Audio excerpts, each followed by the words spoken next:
Grande prazer, meu amigo, te receber aqui para a gente conversar um pouquinho sobre essa parte de hormônios, né? Justamente Nossa, que é muito, geram muitas dúvidas no consultório, né?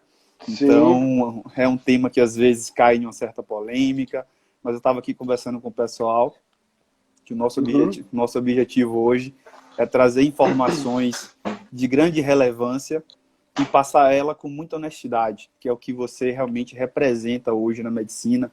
Eu já te conheço há um bom tempo, né, Lúcio? Há um bom tempo, lá Bom, bastante tempo. É. nas primeiras aulas lá do Laí, a gente se viu e a gente realmente afinou e a gente vem Uhum. crescendo juntos aí também. Queria, Lúcio, que você Joia. antes, né, porque está aqui no meu Instagram, queria que você se apresentasse, eu queria que você contasse um pouquinho da sua história também, quando você chegou a analisar, a realmente pesquisar sobre isso, sobre, né, Uhum. esses testes salivares e tudo mais. Queria que você fizesse uma introdução, se apresentasse para o pessoal. Joia. Bom, boa noite, pessoal. Meu nome é Lúcio Lemos, tá? Eu sou biólogo, especialista em análises clínicas. Eu trabalho com isso há pouco tempo, há mais ou menos uns 44 anos, desde os 14 mais ou menos. E a gente, desde o início, teve muita curiosidade em trazer a ciência para a bancada de laboratório. Tanto que quando eu formei, a primeira coisa que eu procurei fazer foi um mestrado relacionado com pesquisa. Só que a minha intenção desde o começo era levar a pesquisa para a bancada. Eu não pretendia ficar como professor ou pesquisador de uma entidade, né? E aí a gente conseguiu fazer isso. Terminando o mestrado, a gente abriu o nosso laboratório, que antes eu trabalhava em um laboratório no Rio de Janeiro. E aí eu abri um laboratório em Minas, Juiz de Fora. Bom, daí para cá, toda vez que a gente podia implementar algum tipo de exame diferenciado, a gente colocava no sistema. Então, por exemplo, quando começou a questão do malon de aldeído, a gente foi um dos primeiros laboratórios a dosar malon de aldeído. Hoje eu nem doso, porque é muito pouco pedido hoje em dia. Mas naquela época, há mais ou menos uns 19 anos atrás ou mais, a gente fez o primeiro simpósio da Zona da Mata de ortomolecular. Convidou, na época, o doutor Efraim, doutor Arthur. Então a gente conhece bem isso aí há algum tempo, né? Bom, há mais ou menos uns 10 anos, a gente já dosava hormônios no sangue. Então eu doso hormônio no sangue há uns, sei lá, uns 35 anos. E eu fui procurado na época pelo doutor Lair até, lá no laboratório, perguntando se a gente dosaria hormônio na saliva, que eu não conhecia. Eu ouvi aquilo. Primeira pergunta que veio à minha cabeça é a mesma que vem a todo mundo que escuta sobre hormônio na saliva. Se tem no sangue, para que eu vou dosar isso na saliva? Perfeito. E realmente foi a minha dúvida no início. Bom, ele perguntou se eu faria, perguntou sobre testosterona, cortisol, estradiol. Eu pedi uns 2 meses para estudar isso. E depois de um mês eu já tinha trazido para o Brasil a título de pesquisa, dentro do laboratório. Liguei para ele e ele falou assim, agora você tem que entender para que serve tudo isso. E aí a gente começou a assistir essas aulas dele, né, da pós. Antes não tinha nem a pós ainda nessa época. E logo depois foi acompanhando a pós dele. E aí foi entendendo o porquê. E existe uma diferença muito grande, que é o que a gente vai conversar agora aí. Né, eu e Perfeito. o Gustavo, que é o que a gente Perfeito. conversa. Todo mundo assusta no início, porque parece ser uma coisa nova. Mas eu falo para vocês, o pessoal fala assim, o Lúcio que inventou o hormônio salivar. Não. Então eu inventei isso, eu devia ter uns 5 anos, porque tem mais de 40 anos. Quer dizer, 5. Tem mais de 40 anos, eu tenho 57, dá a conta aí. Então, eu era moleque então quando eu inventei isso, cara. Porque isso tem mais de 40 anos circulando. Aqui chegou tarde no Brasil, fazer o quê? Tá? Mas a gente vai conversar sobre isso, aí o Gustavo vai me Maravilha. inquirir. Maravilha. Lúcio, eu quero Olha. começar essa apresentação é, por um slide muito especial, que inclusive eu já vi você tocando nele, né, nesse slide, ó, que é bem Uhum. interessante, que conta um pouquinho da história, né, inclusive da confusão que é essa condição até hoje de modulação versus reposição hormonal. né? Sim, Isso é uma sim. grande confusão que a gente tem até hoje, resquício de vários estudos, né, feitos com hormônios que não eram bioidênticos praticamente, e que de lá, né, praticamente foram levando, foi soprando de ouvido a ouvido a condição de que hormônio causava câncer, né, que realmente reposição hormonal causava câncer. E lá desde 1941, aliás, antes ali, que ali tem o início em 1943 praticamente, né, com aquele Rutz, né, que praticamente estudava, que era um urologista que estudava a relação de alguns hormônios com câncer, quando ele descobriu parcialmente no estudo dele que realmente havia uma relação de testosterona com câncer de próstata, e gerou uma confusão incrível, porque nesse estudo que tinha praticamente 3 pacientes, né, no final tinha 1 ou 2, né, nesse estudo praticamente determinou-se um tratamento que é feito até hoje dentro de uma parte da urologia, mas que cai muito por terra, porque hoje a gente já tem um avanço de vários outros estudos. Então, lá em 1943, praticamente, extraiu substâncias estrogênicas, né, que eram praticamente denominados estrogênios conjugados, da urina de éguas prenhas, e foi feito o grande estudo de Premarin-R, né, justamente fazendo a reposição com as mulheres, e passando de época em época, graças a Deus foram feitos bons estudos também, que acabavam confrontando com essa condição de reposição com modulação hormonal. E aí, praticamente, eu coloco aqui as datas, ó, onde foi feito vários estudos e foram feitas pesquisas bem interessantes, que, graças a Deus, fez uma contraposição com vários desses estudos de reposição hormonal e modulação. Grande detalhe, pessoal, que a reposição, antigamente, eram feitos com esses hormônios que não eram bioidênticos, né? Eram hormônios que eram extraídos de cavalo, de éguas, né? Como eu acabei de falar. E esses hormônios, quando eram feitos nas mulheres, experimentavam, né, anos depois, como resultados, viu-se que tinham muitos cânceres, né? Câncer de mama, câncer de útero. E isso, Lúcio, ficou muito forte na população, né? Essa informação, praticamente, a população guarda até hoje, né? Então é um ponto importante também para a gente discutir isso, né, Lúcio? Falou em hormônio, medo total, né? Não é que o hormônio bioidêntico, homólogo, né? Ele não possa fazer algum mal. Isso, a questão não é essa. A questão é até a dose, a frequência, o momento, né? Agora, o grande problema entre reposição hormonal e modulação hormonal, se a gente parar para olhar o nome, a gente já percebe que existe alguma coisa diferente aí. Quando você fala em repor, você está tentando repor hormônio que não está sendo produzido, por hipogonadismo, por algum bloqueio, o que seja. Então você está bloqueando, está produzindo, está oferecendo um hormônio, né, na falta de outro, desse hormônio. Exatamente. O grande problema é que na modulação hormonal, nem sempre você precisa entrar com o hormônio. A primeira coisa que se faz para modular o hormônio é restabelecer o sistema metabólico do paciente. A gente percebe, por muito tempo, a gente percebe que existe uma confusão nisso aí. Por exemplo, você pode ter um paciente com sintomas de excesso de DHT e testosterona, e simplesmente porque ele tem uma insulina muito alta que vai diminuir o carreador. Diminuir o carreador, você tem hormônio livre demais, circulante. Eu não sei se o pessoal sabe bem a diferença entre hormônio livre, de repente você podia falar isso antes, né? O livre e o conjugado, né? Perfeitamente. Então o hormônio livre, né, é aquele que está agindo. Então, nessa hora que você vai modular, num caso desse, você vai tentar controlar a glicemia, a insulina do paciente. Olha só, você não está dando um hormônio necessariamente, nem bloqueando o outro hormônio. Você está resolvendo o problema de carreador, aonde guardar esse hormônio, né? E muitas vezes, depois que você restabelece o problema metabólico, aí você vai olhar se precisa de hormônio e não vai entrar com a dose que é usada em reposição. Você vai entrar com uma dose suficiente para o uso durante o dia. Por isso que todo dia que a pessoa usa o hormônio. É uma pequena dose para aquele dia. Perfeito. Né? Então a gente vai esticar isso aí. Você tocou em duas coisas que são extremamente interessantes. Primeiro, né, que aquele estudo lá de Trevisan, de 2006, ele justamente trazia essa informação, dizendo, quando ele comparava praticamente as pessoas de hoje com as pessoas de 10 anos atrás, ela tinha realmente um eixo hormonal muito mais defasado.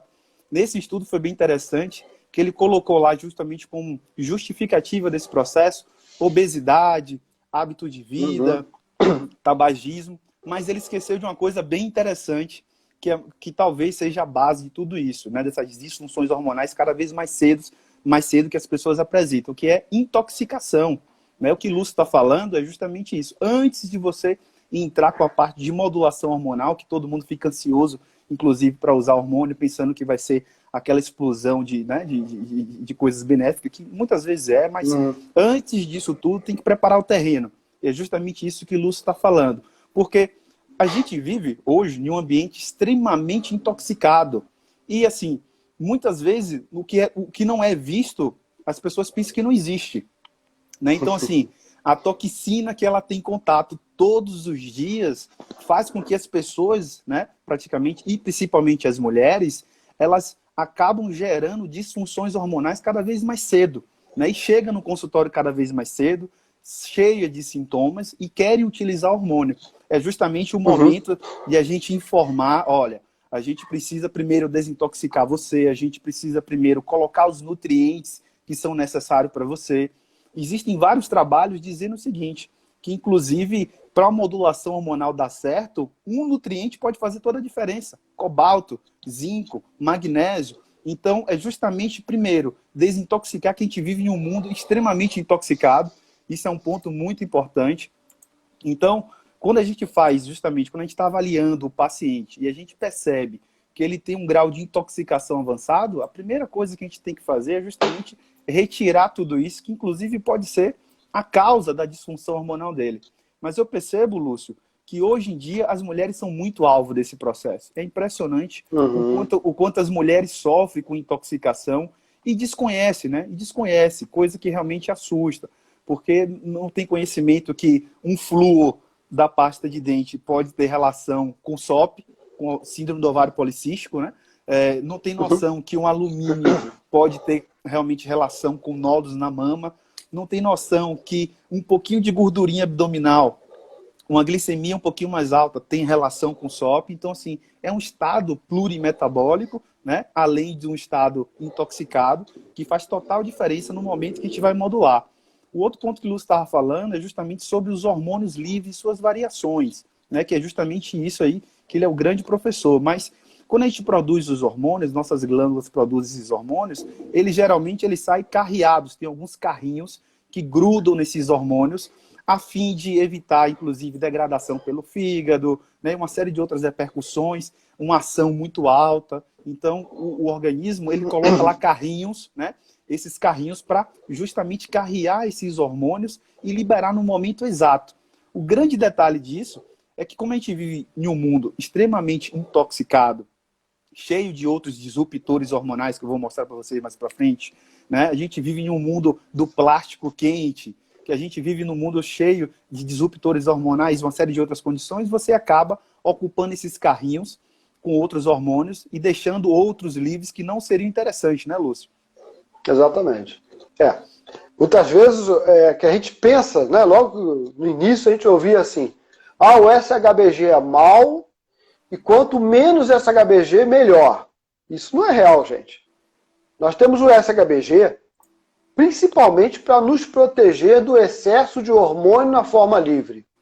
Nós temos um nível médio ideal de SHBG. O homem é entre 30 e 60 nanomol e a mulher entre 60 e 120. Pega um camarada com 15 de SHBG e acha que isso é bom. Isso não é bom. Porque muitas vezes esse SHBG está em menor quantidade porque a insulina que ele produz em excesso, né, por causa da alimentação errada, várias questões, cortisol alto, a insulina que ele produz em excesso, ele atrapalha, ele inflama o local onde ele é produzido, onde é produzido o SHBG, que é o hepatócito, lá no fígado. Então, quanto mais insulina você tem, por isso que a insulina é tão combatida, ela é inflamatória mesmo, e ela é inflamatória num ponto muito grave da gente. Lá no hepatócito, aonde produz TBG, SHBG, CBG, que carregam nossos hormônios. E se eles estão em menor quantidade, Primeiro que você dosa no sangue e você vê pequeno, vê pouca quantidade e acha que está pouco. Perfeito. E o segundo, que ele libera hormônio na forma livre demais, que vai se transformar em outros hormônios, que é justamente para isso que existe o SHBG. Porque se você produz testosterona e ela não fica agregada, presa, imóvel, ela vai se transformar em DHT, estradiol, estrona, e não é o que você quer. E por isso que as meninas que têm ovário policístico, normalmente a insulina é alta, elas têm tanto sintomatologia de DHT alto. E a maioria delas, você faz exame de sangue de DHT, está normal ou baixo. Ué, como é que acontece isso? Está com sintoma, mas está baixo. Está baixo nada. Não está ali no sangue. O Gustavo falou sobre o hormônio livre. O hormônio livre, ele sai do seu sangue e vai andar, passear no meio das suas células. Interstício. Na sua matriz, no seu interstício, na sua matriz extracelular. É ali que o hormônio funciona. Não adianta ter 500 de testosterona no sangue e se você tem pouco hormônio, pouca testosterona livre entre as suas células. Então, isso aí é importante, por isso que o metabolismo é importante. Se você come errado e sua insulina está alta o tempo todo, você está se prejudicando por liberar hormônio livre demais. Não é porque você está produzindo demais. Você produz normal. Teu corpo está produzindo normal. Ele não acha lugar para ficar preso. Então ele vai atacar. Ele está livre, né? Perfeitamente. E o SHBG ficou famoso, né, praticamente, porque tem uma relação aí realmente com testosterona, tem uma relação dessa, né, com SOP, com as síndromes metabólicas também. Mas um ponto interessante, Lúcio, que poucas pessoas falam, é que o SHBG ele também tem um grau de afinidade, né? Se você tem um ambiente que você tem síndrome metabólica, que é que você tem excesso de peso, você tem hiperglicemia, você tem insulina alta, você tem um SHBG que ele se gruda de forma diferente com os hormônios. Ele fica acidificado, né? Ele fica acidificado, né? E assim, Lúcio, é um ponto muito interessante que eu sempre bato nessa tecla, eu vejo poucas pessoas falando sobre isso, que é um ponto interessante também. Eu reconheço que muito do envelhecimento, muito das disfunções hormonais estão nas enzimas de conversão, né? Então você tem lá o colesterol, que é o pai dos hormônios, você tem a pregnenolona, você tem a 17-alfa-pregnenolona, você tem toda aquela cascata de hormônios abaixo, que eu vou mostrar daqui a pouco, e você tem aquelas enzimas, as proteínas específicas, aquelas enzimas que convertem esses hormônios. Né? Então, o que acontece? A pessoa que tem lá o colesterol em um nível até ideal, mas ela não converte nos outros hormônios, ela tem disfunções nessas enzimas. Né? E essas enzimas, justamente, e a gente precisa de uma temperatura ideal, a gente precisa de um pH ideal para essas enzimas atuarem, né? E é muito comum, inclusive, a gente ver isso até no trânsito do trato gastrointestinal, onde as pessoas realmente não conseguem, tem dispepsia, não conseguem digerir proteína e uma série de outras condições. Por quê? O ambiente está ácido. Se você tem um ambiente ácido, você praticamente deixa de favorecer a ação enzimática de forma efetiva. E isso é que o Lúcio está falando. Pois é, você tem um paciente, por exemplo, que se alimenta, ele tem uma dificuldade genética, por exemplo, porque o pessoal fala muito de frutose, né? A frutose faz mal para todo mundo, é igual café. Café faz mal para todo mundo? Não. Uma parte da população tem um metabolismo lento para café, para cafeína. Então, para aquela parte faz mal, é mais ou menos 40%. Perfeito. Agora, uma parte da população também tem problema com frutose. E essas pessoas que têm problema com frutose, ou exageram na frutose, elas geram uma esteatose que seja subclínica, que seja disfuncional o fígado. E aí você vai acabar produzindo SHBG numa isoforma doente. Doente. Porque, olha só, gente, Gustavo já deve ter falado isso várias vezes aqui. SHBG não vale pela quantidade dele. Ele vale pela qualidade dele. Então você pode ter um SHBG de 70 a 80, um homem, mas se o corpo do cara é tranquilo, se ele não tem desvio metabólico nenhum, se ele não tem hipotiroidismo, se ele não tem nada que mexa com essa regra pH e temperatura, o SHBG dele é saudável. Não vai segurar tudo. Perfeito. Né? E você pode ter um sujeito com 40, 30 de SHBG, mas ele gosta de beber, por exemplo, e o fígado dele está acidificado, ele é acidificado, e essa acidez aumenta uma coisa que a gente chama de poder de afinidade. Exatamente. Tá? E para piorar, muitas vezes o poder de afinidade aumentando, você tem um problema com o cortisol, que vai ficar preso ao carreador dele também. E cortisol que toca para frente mitocôndria de tireoide, por exemplo. E aí vem o ciclo vicioso. Acidez, mas temperatura baixa. Se o teu paciente tem temperatura baixa, os carreadores são ávidos demais e seguram os hormônios demais. Por isso que você dosa no sangue, está normal, e o cara está com uma cara de quem não tem hormônio. Perfeito. Tá com... a gente costuma falar muito sobre aquelas questões do hipocortisolismo, né? O hipocortisolismo não advém necessariamente da falta de produção de cortisol. Você pode produzir o cortisol, mas ele fica preso no teu sangue, então você tem sintomas de quem não tem cortisol. Daí o perigo de se dar hidrocortisona só pelo avaliação sintoma. do sangue, perfeito. Que inclusive, os sintomas de cortisol alto e cortisol baixo são os mesmos, praticamente. Claro, né? mesmo. Eu vejo muitas pessoas falando, não, ele chegou com uma clínica realmente de fadiga, ou então de falência adrenal, tal. Esses termos eles se confundem, mas ele chegou com uma clínica de disfunção adrenal. E aí a pessoa, aí introduziu o cortisol. Não é bem assim. Praticamente, as pessoas que têm disfunção adrenal, elas têm os mesmos sintomas, mesmo produzindo mais ou produzindo menos do cortisol, né, Lúcio? Então isso é um ponto muito importante. Inclusive, o mesmo carreador do cortisol é o carreador da progesterona, é o carreador da aldosterona. Me corrija se eu estiver errado, né, Lúcio? Então, tá certo, é isso aí.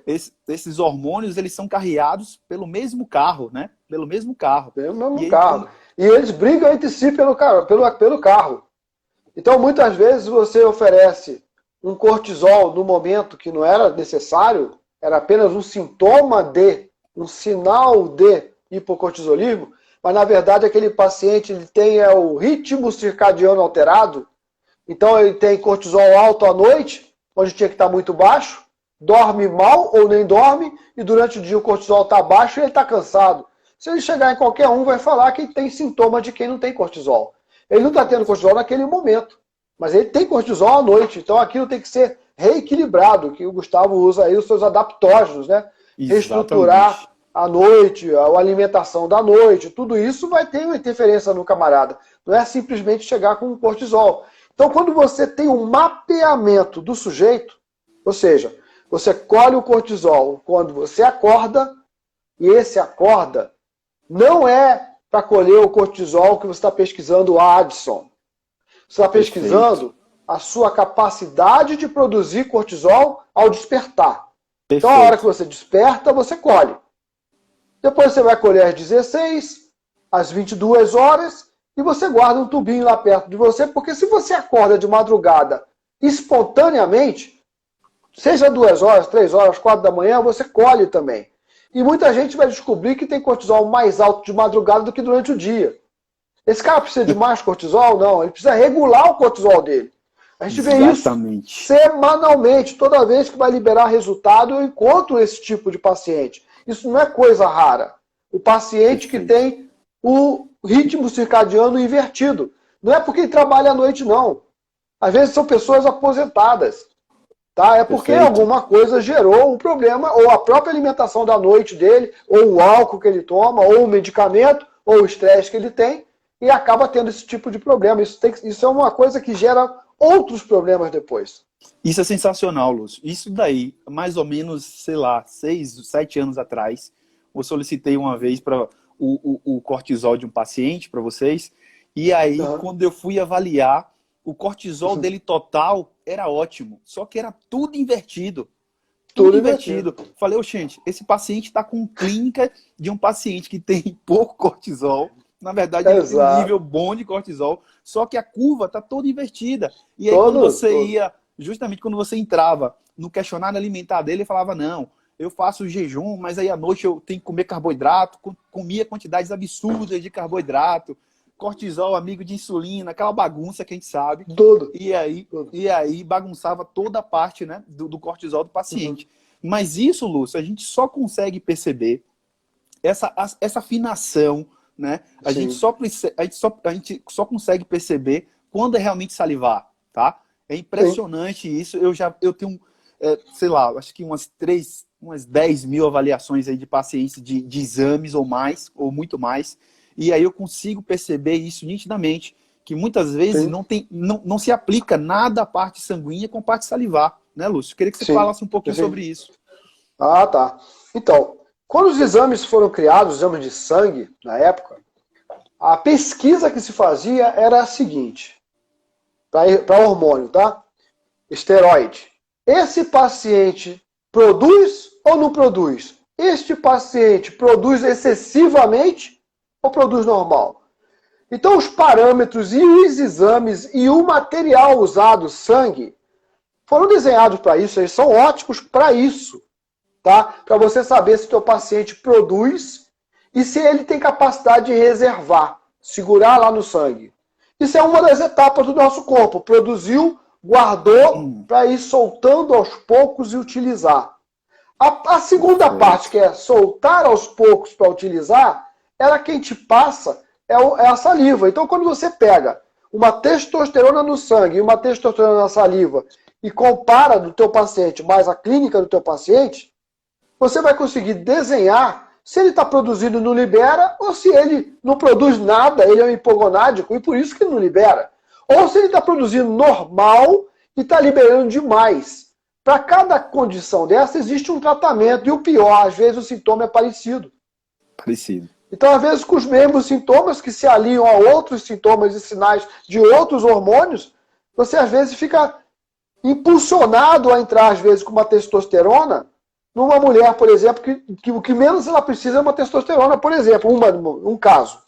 Perfeito. A mulher pós-menopausada, muitas têm resistência insulínica, correto?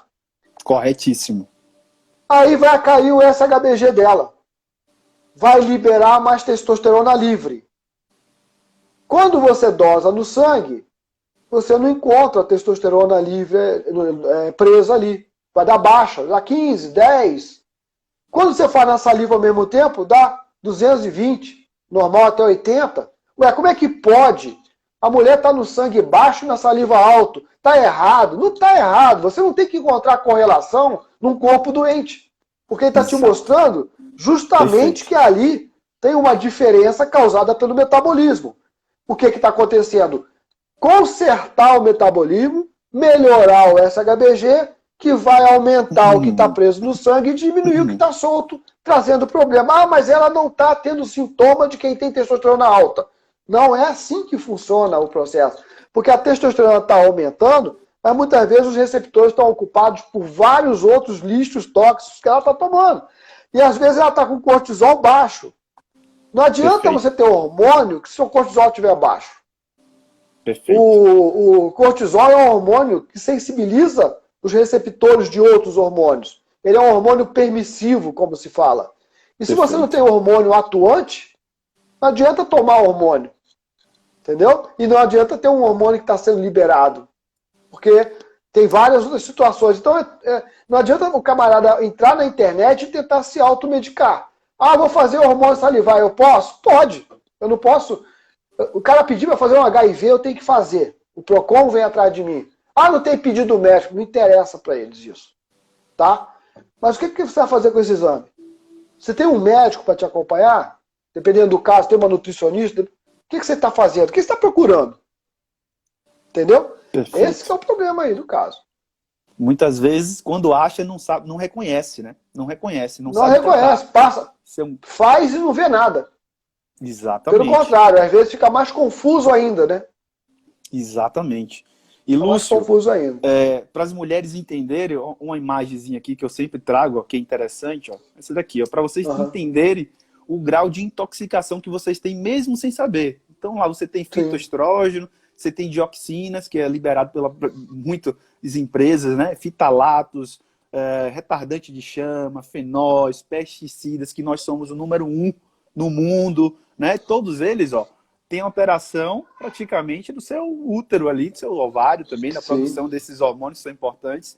Aí aquela pessoa que toma café todo dia, aquele cafezinho de máquina, níquel, cádmio, chumbo, isso são todos receptores, na verdade são exatamente, são disruptores hormonais que acaba realmente com sua saúde hormonal, né? E ainda para completar tem o fluozinho lá, que a gente sabe que tem muita relação com a própria tireoide, né? Com as disfunções de tireoide e tudo mais.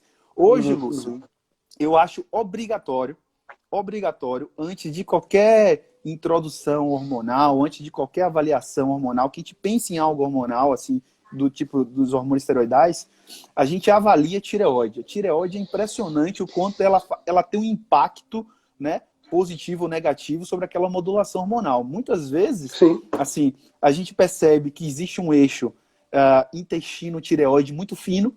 As pessoas, 90% das pessoas têm um intestino já permeável, já desenvolveu desbiose em algum momento de sua vida, tem algum sinal, sintoma a nível intestinal, e isso sensibiliza demais a própria função da tireoide, né? Então, como a gente já falou, você tem uma disfunção tireoidiana muitas vezes, com a faixa de normalidade, que é um grande problema para a gente hoje também, né? Você tem lá a faixa de normalidade estatística, que nada tem a ver com a normalidade funcional do paciente, e praticamente o profissional não trata, né? Mas mesmo assim, com temperatura baixa, com uma série de fatores que indicam a disfunção da tireoide dele, Lúcio, eu acabei desenvolvendo uma coisa que é bem interessante, inclusive para ficar didático nas consultas.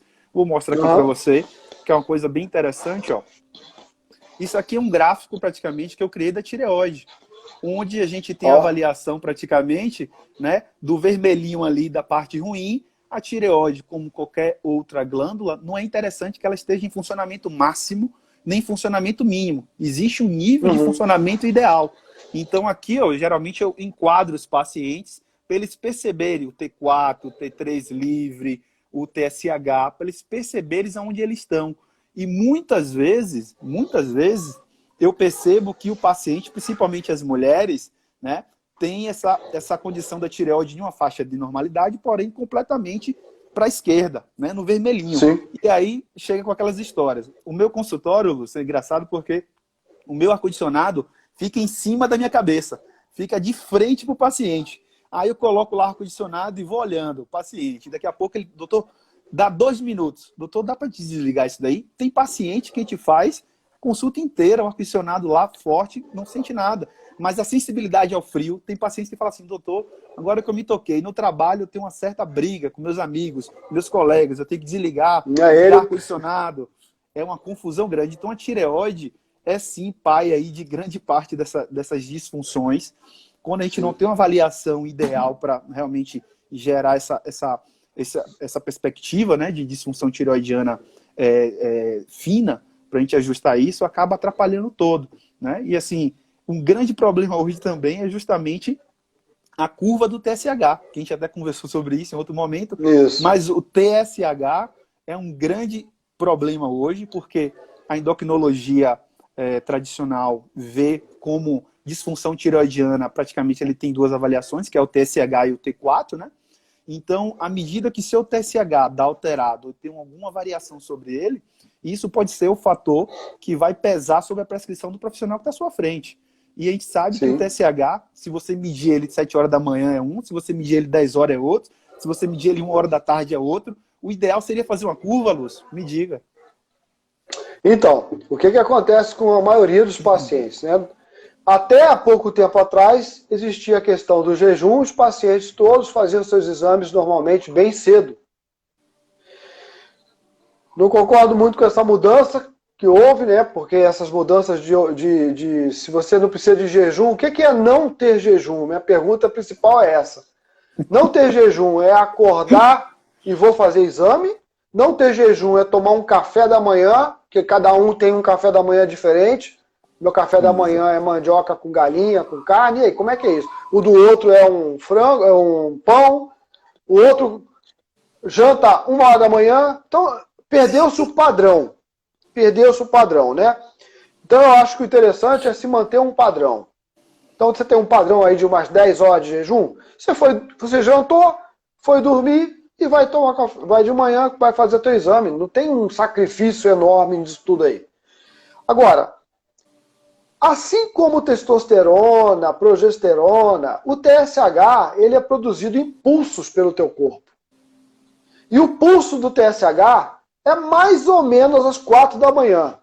Então, se você quisesse saber a hora certa ou a quantidade máxima de produção de TSH, você tinha que chegar no laboratório de madrugada, ou alguém vai à tua casa mais 5 da manhã e colhe.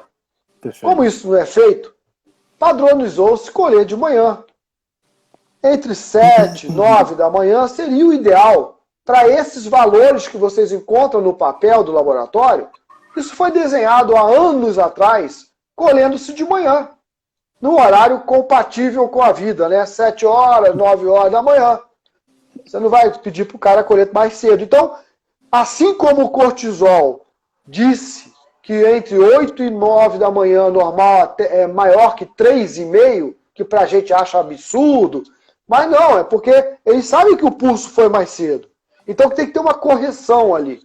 Então o TSH tem esse valor normal que a gente conhece, dentro da faixa de 7 a 9 horas, no máximo 10 horas da manhã.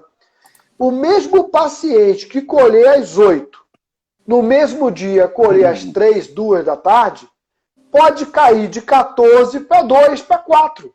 Isso Deus. não é figura de livro. Eu já vi acontecer com funcionário dentro do laboratório. Que ficou, Meu Deus. pô, mas meu exame deu errado. Não, deu errado não, tava tomando café com ele. Não, cara, deu errado não. É que você colheu um de manhã, outro de tardinha, umas 2 horas da tarde. Porque ele queria repetir porque deu 14. Ah, eu não tenho hipotireoidismo, vou repetir. Repetiu as 2, aí deu 4, ele ficou feliz. Você quer o quê? 14 ou 4? Aí, falei isso para ele. No dia seguinte, ele colheu de novo 14 e pouco, cedo. Ou seja, pacientes e médicos. Existem alguns exames que realmente não precisam de jejum. Mas o problema, às vezes, não é o jejum, é o horário, é o pulso. Testosterona, para alguns homens, ela fica alta de manhã, para outros à tarde. À tarde. 30% Testosterona teria que fazer... 30% dos homens são taxados de hipogonáticos simplesmente porque eles produzem testosterona de tarde. Fizeram errado, estão fora da linha. Exatamente isso. Então, então, no caso da testosterona, o ideal seria fazer uma curva de 3 pontos no dia. Vai furar o braço 3 vezes. Isso é o certo. Exatamente. Só que a grande maioria dos laboratórios fecham às 3 da tarde. Né? Por isso aí já é outro problema. E é um outro problema. Você vê como uma condição é meio cultural também, né? A pessoa só faz exame ali, não tem curva. A gente vai sonhar um dia em que o paciente vai chegar lá e falar assim, hoje eu reservei o meu dia para fazer os exames. E aí ele vai ficar lá o dia todo, inclusive fazendo alimentação, o jejum, o exame da manhã, a alimentação que ele faz no dia a dia. Porque muita gente, assim, é engraçado. A gente participou de um sorteio para fazer os capítulos de um livro e eu caí para fazer um capítulo sobre SOP, ovário policístico. Aí vai eu estudar tudo sobre isso, né? E aí o que acontece? Muitas vezes, o paciente com SOP, né, que é síndrome do ovário policístico, ele não tem todos os indicadores para a gente fazer assim, ó, você tá aqui, você tem um diagnóstico de SOP. Muitas vezes ele só desorganiza às custas do carboidrato. Então o que acontece? Ele vai lá, faz o teste em jejum muitas vezes, né? Não faz, por exemplo, curva dinâmicas, né? Como a gente faz com frutose, que toma para avaliar tudo. Então, em jejum ele é uma pessoa, em jejum, principalmente às custas de carboidrato, ele é outra. Então, outra, completamente. Eu até apelidei de SOP fantasma, que é onde a pessoa só tem praticamente os sintomas, ou então enquadra-se na doença, quando ela realmente está ali comendo algum carboidrato e tipo mais. E assim, falando dessas grandes patologias aí das mulheres, que assim, é impressionante a quantidade de mulheres que chegam nos consultórios com dismenorreias, já com diagnóstico de SOP, endometriose, realmente está assustador isso, Lúcio. Eu até digo que é engraçado, porque no início do ano vai uma pessoa no jornal e fala assim, as mulheres precisam realmente menstruar. No final do ano vai outro profissional e fala assim, as mulheres não precisam menstruar de forma alguma. Então isso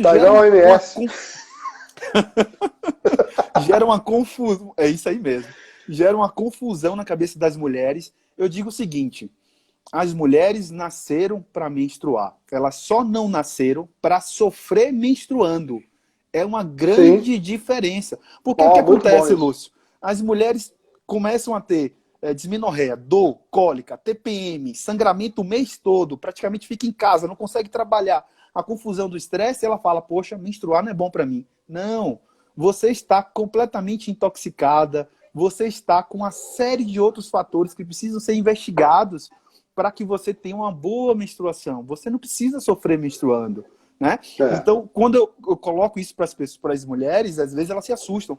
Poxa, doutor, eu vim para o senhor para a gente tirar aqui a gestrinona, tirar outra coisa, porque eu estou me sentindo muito mal. Então, isso gera uma grande confusão, Lúcio, porque a pessoa chega, a mulher chega no consultório do profissional, e aí o que acontece? Narra todo esse sofrimento da menstruação, que ela é empresária, que ela sangra o mês todo, que ela tem tensão menstrual, não tem libido, tá brigando com o marido e tudo mais, e o cara fala assim, então vamos colocar um implante, vamos colocar uma gestrinona, vamos colocar isso. E não seria isso, remédio. Isso é remediar. Se você for observar, você está lá com seu fluozinho escovando os dentes, você está colocando toxina no cabelo, toxina na pele, está tomando seu café quente cheio de fita láctea, uma série de coisas. Então, você está completamente intoxicado, que está te gerando essa patologia que é essa dismenorreia, né, Lúcio? Então, e pior ainda, né? Continuando comendo os doces e os carboidratos, diminuindo essa HBG, aumentando a testosterona, que vai se converter em quê? Estrogênio. Estrogênio. Então, esse estrogênio, que associado muitas vezes a uma disbiose, pouca gente associa a disbiose com problema de estrogênio, com problema de endometriose. Mas você tem, às vezes, uma disbiose com retenção de fezes, e a gente sabe que o estradiol velho, ele é jogado fora com as fezes. Perfeito. Se a mulher não tem o hábito de ir ao banheiro, passa às vezes 3, 4 dias sem ir ao banheiro, está retendo mais estradiol, e o pior, um estradiol disfuncional, que já não está funcionando, mas serve para avisar o teu corpo que você já tem estradiol. E aí você não produz estradiol novo, tem deficiência, e tem sintoma também, e tem o estradiol que não está funcionando bem. Fora que vai se transformar em estrogênio. Tem estrogênio, estrona, né? Estrona. Exatamente. A predominância de estrogênio, que muito mais. Hoje tem praticamente a entidade estroboloma, né? Que é praticamente quando você tem lá uma disbiose, você tem uma E. colizinha lá no intestino, pega o seu estrogênio e coloca de novo na circulação, né? Fazendo com que você tenha uma predominância estrogênica. E aí vem o ambiente cheio de açúcar, insulina alta, com predominância estrogênica, é gordura, né? Vai ganhar peso, não vai conseguir emagrecer, vai ser uma condição. Por isso que é interessante, veja como modulação hormonal, ela flutua sobre todos os outros pontos. Então, até para fazer modulação, você tem que melhorar o intestino daquela pessoa. Sim. Tem que ajustar o intestino daquela pessoa para fazer, né? Então, isso é um ponto muito importante. Lúcio, eu geralmente explico a parte de hormônios para as pessoas entenderem com esse slidezinho aqui, quero mostrar para você. Sei que você tem muito mais slides aí, mas eu sempre digo o seguinte, que modular é como se você tivesse piscinas e tubulações. Isso daqui é uma piscina, isso daqui é uma piscina, isso daqui são tubulações. E as válvulas da tubulação são as enzimas, as proteínas que justamente fazem essa conversão. Então, o que acontece? O que é que eu vejo hoje? Muitas vezes não é respeitado a dose, né? E aí tem um grande problema, porque como aquilo ali não é uma condição de repor é quando você tem uma visão simplista. Você está vendo a piscina de cima, você está vendo que a borda da água está distante, você vai repor. Esse é o conceito de repor. Mas modulação é muito mais do que isso. É você avaliar tudo que tem por trás dessa piscina, que é justamente a tubulação, né? Que é justamente essa parte aqui, ó, que é o mais importante. Olha as válvulazinhas. A filtração. E isso são justamente as enzimas que convertem os outros hormônios. Essa é a parte mais importante. Mas aí, a pessoa erra na dose, aumenta a dose, coloca o implante, às vezes, com doses excessivas, e aí tem que controlar. E para controlar, eles vão utilizar alguns inibidores. Aí que está o grande problema. Porque eu percebo que quando você faz uma modulação hormonal que precisa entrar com algum inibidor de aromatase, um inibidor é porque você certamente, na grande maioria das vezes, errou na dose. né, Lúcio? Isso é um grande problema, porque ó, a aromatase está relacionada a risco cardiovascular. Aqui é um trabalho que fala sobre isso, né? Então, isso é um ponto muito importante, né, Lúcio? Você deve perceber muito isso daí, né, meu amigo? E a gente vê isso e vê também, assim, se você procura fazer esse controle sem monitorar, dosando, pode acontecer uma outra situação também. Vamos dizer, o paciente está recebendo testosterona. E aí, eu vou dar X de testosterona e vou entrar com inibidor de aromatase porque eu não quero que vire estradiol. Mas você não sabe se esse sujeito já tem dificuldade de aromatizar. Perfeito. Perfeito. Ou se a tela dose para aquele sujeito é demais. Porque uma das coisas preocupantes na modulação hormonal e também na reposição é que a gente não vê o cálculo da metragem do paciente. Como é que vocês chamam? Do tamanho da área superficial, massa corporal do paciente. Da massa corpórea. Porque muitas vezes a dose para um cara de 60 quilos é a mesma para a dose de 90 quilos, cara. Perfeito. Sem pensar que não se mexeu ainda na parte metabólica para se limpar o sujeito.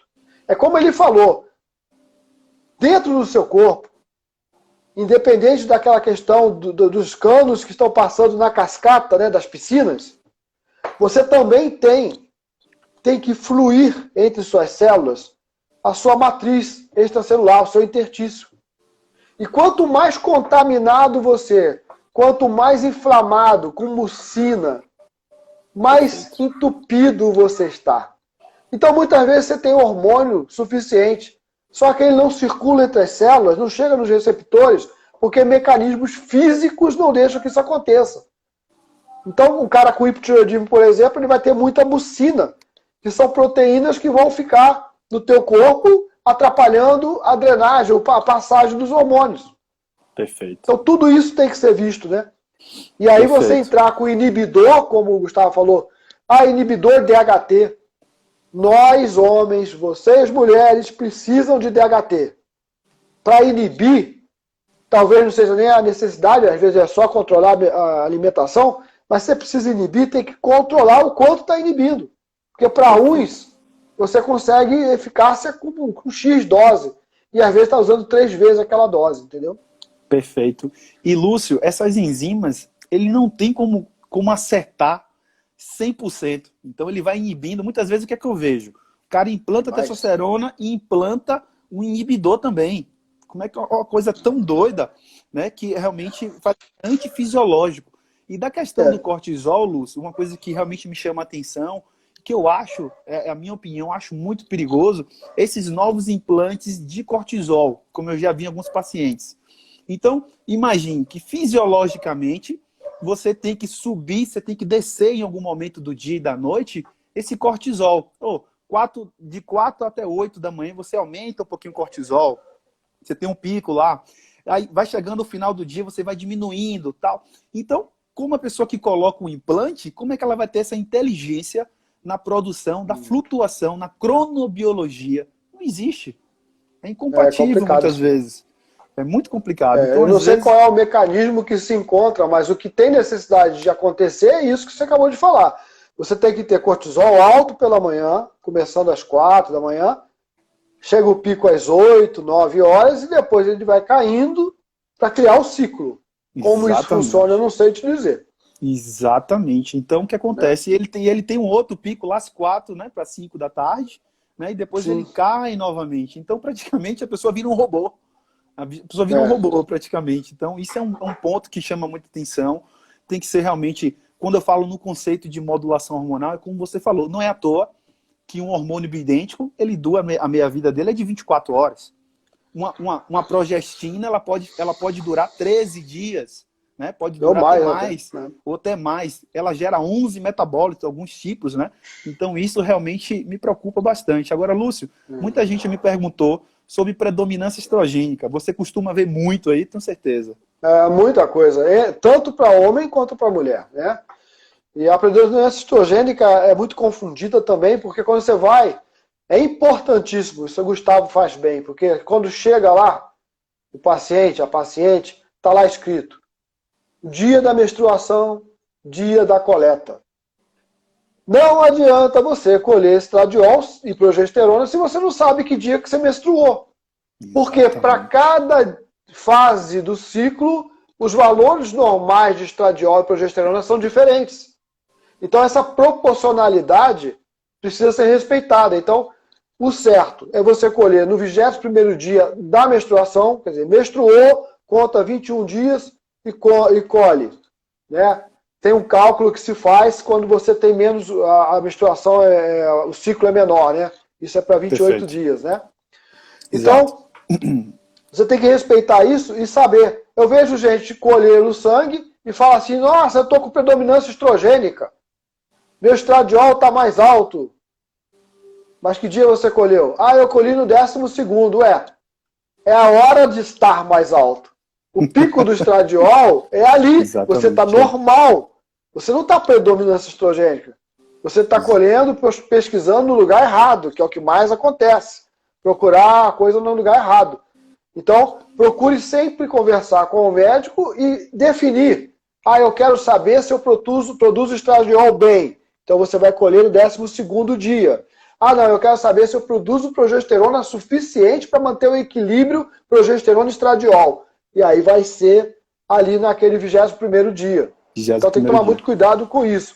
Então a predominância estrogênica ela pode estar presente mesmo com estradiol baixo. Perfeito. Porque ele está baixo no teu sangue, mas está livre em excesso. E falando em estradiol e anastrozol, vamos só lembrar um detalhe. Homens que precisam usar o anastrozol, por exemplo, o inibidor de aromatase, crisina, o que seja, ele precisa saber o nível de estradiol que está ficando, porque daqui a pouco ele começa a sentir dor articular. Boa. Porque a gente precisa de estradiol nas articulações. Como a gente já tem pouco e inibe mais ainda, ah, eu estou com dor no braço, na perna, no joelho, eu estou irritado, que causa isso.